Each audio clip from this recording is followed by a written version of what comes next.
हर रोज इस वीडियो देखने के लिए हमारे चैनल को सब्सक्राइब करें और घंटी आइकॉन को दबाएं।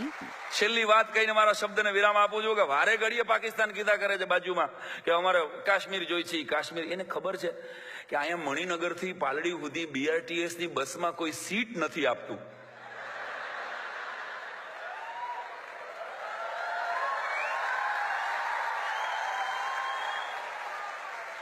શ્રેયાંશભાઈ અને કાશ્મીર આપે આને વારે ઘડીએ કાશ્મીર આપો કાશ્મીર આપો. બિચારાઓને ખબર જ નથી પાકિસ્તાનમાં જેટલા ટોટલ ઘર છે ને એટલા તો અહીં સુલભ શૌચાલય છે.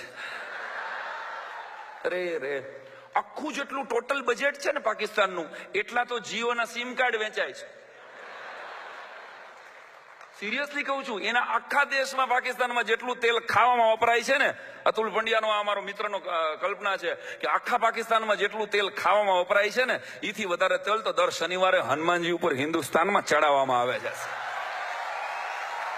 ઈ દેશના આપણે વારસદારો છીએ સાહેબ. વારે ઘડીએ એટલે આપણી વાત યાદ કરાવી દઉં. બહુ જૂનો ગરબો છે આપણો. પાવલી લઈને હું તો પાવાગઢ ગઈ. ગાવું પડે, નો ગાય ને હાહુ ના હમ. છેલ્લી કડી આપણે કઈ સંગીતની જરૂર નહીં. હાલો એક સાથે. પાવલી લઈને હું તો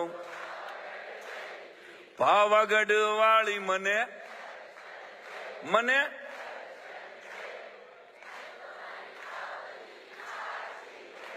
સરસ. આટલું સરસ આવડે છે તો અહીં હું ધક્કો ખાધો. ખોટો ખર્ચો પાર્થિવમાન ભૂમિમાન સાંઈરામમાં કર્યો. ગીરે નો ગાઈ લેવાય.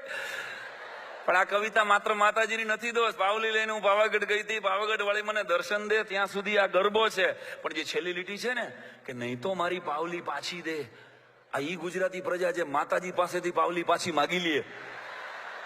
આનું ડેરિંગ તો જો યાર. માતાજી પાસેથી પાવલી માગી લે પાછી. ઈ ગુજરાતી પ્રજાના મૂળ અને કુળના વડાપ્રધાન નરેન્દ્રભાઈ મોદી પાસેથી પાકિસ્તાન ને કાશ્મીર જોઈ છે.